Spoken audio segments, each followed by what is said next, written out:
Hi guys, it's Miss Hosseini. I noticed today after our lesson on the Constitution that we were all still having some difficulties on what the Constitution really says. So I thought it would be a really great idea if I went over it a little bit more and on a little bit different of a way. So I pulled up a new document and I put this in your Google Classroom. It's called The Constitution Explained. If you notice, I have directions here, and it says, annotate the following reading. Each section of the Constitution is broken down into student-friendly language. In other words, I changed the document to make it a little bit easier for you to understand. Your goal is to read it, highlight any key terms, and then provide a key word or phrase which summarizes the main idea of each paragraph. It says use a hashtag in order to accomplish this, but we're going to do this a little differently since I'm going to do it with you tonight on Google Classroom. So let's start.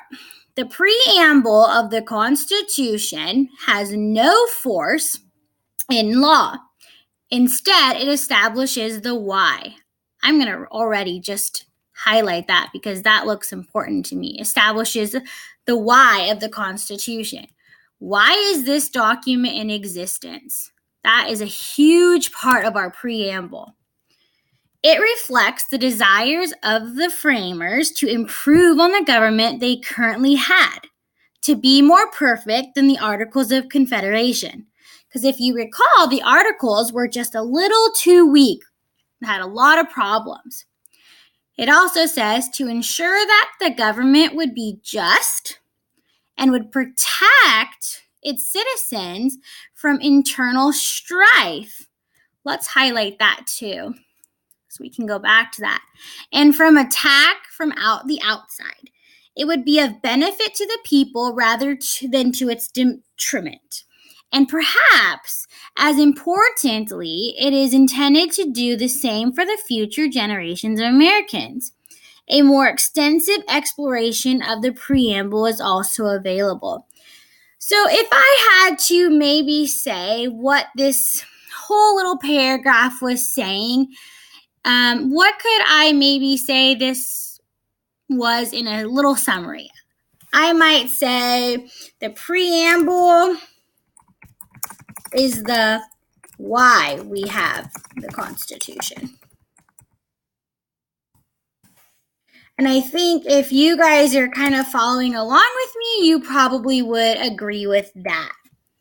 So we're going to move on to Article 1, and we're actually going to continue doing the same method of sourcing and annotating our document. It's kind of like the same thing we do in class, but we're going to do it with our Google Doc because I think it makes it a little easier for you guys at home so you can really see my thinking process. So Article 1 of the Constitution establishes the first of 3 branches of government. Oh, that sounds familiar from what we talked about today in class. The legislature. Okay, if you recall, the legislative branch is very important. Section 1 establishes the name of the legislature to be Congress, a bicameral or 2-part body. This is a very short little section, but I really try to simplify this. So if we wanted to write a little summary, I would probably say Article 1 is all about Congress, also known as the legislative branch. Making sure I'm typing in my proper spelling so that I don't have you guys copying down the wrong answers, right? So Section 2, it says it defines the House of Representatives. So the House of Representatives, as we remember, is also part of, you got it, Congress. It establishes a few minimum requirements like being 25 years old in order to be in the House of Representatives. So that's an age limit. It also establishes that people themselves will elect members for 2 years each. So that means you can be, you have 2-year term limits. You can only serve for 2 years, and then you have to be up to be elected again. The members of the House are divided among the states proportionally. That's confusing. I'm going to read that again.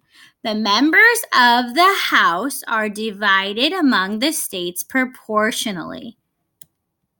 If you remember, bigger states get more votes and more representation.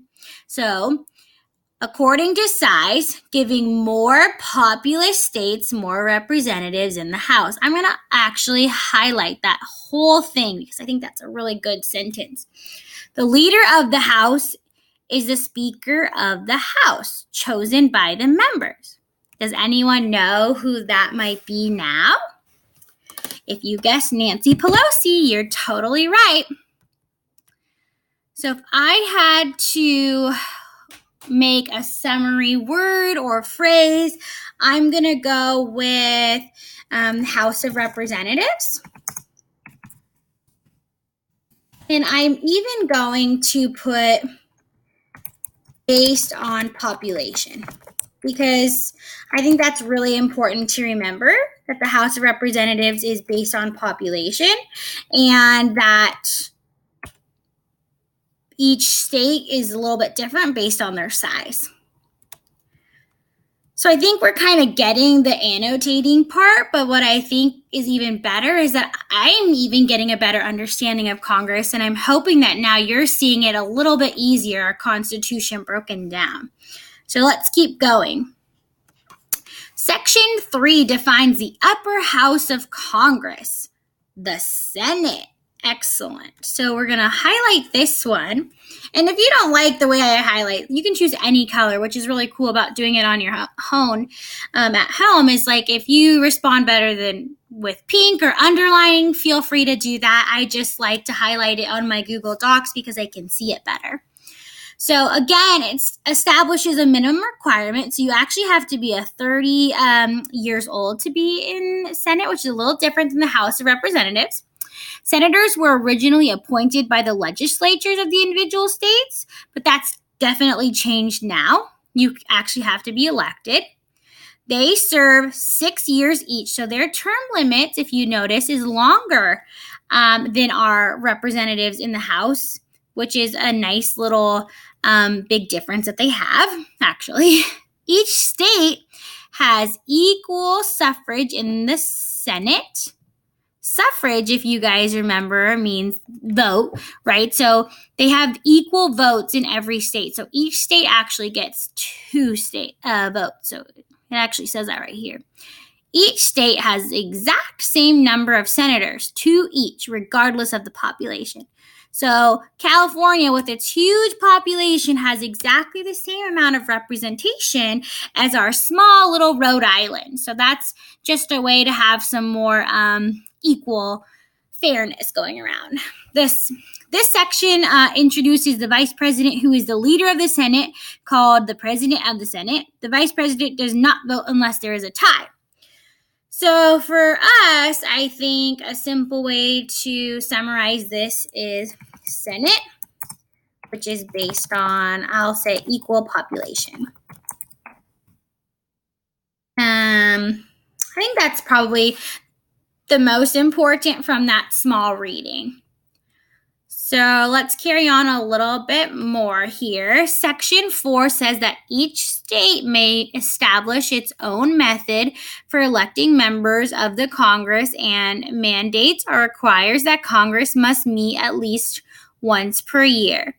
So for this, I'm gonna highlight each state may establish its own methods for electing members of Congress. I think that whole thing really should be highlighted, and I really think that that's probably going to be my summary sentence. Oh, pardon me. Good thing about Google Docs. So, as you can see, this is kind of what I want you guys to do for the rest of the night, is just go through and just find those main idea words and finish this. And we're going to go over this again in class tomorrow. Okay, guys? Well, I'll see you tomorrow in class. Bye.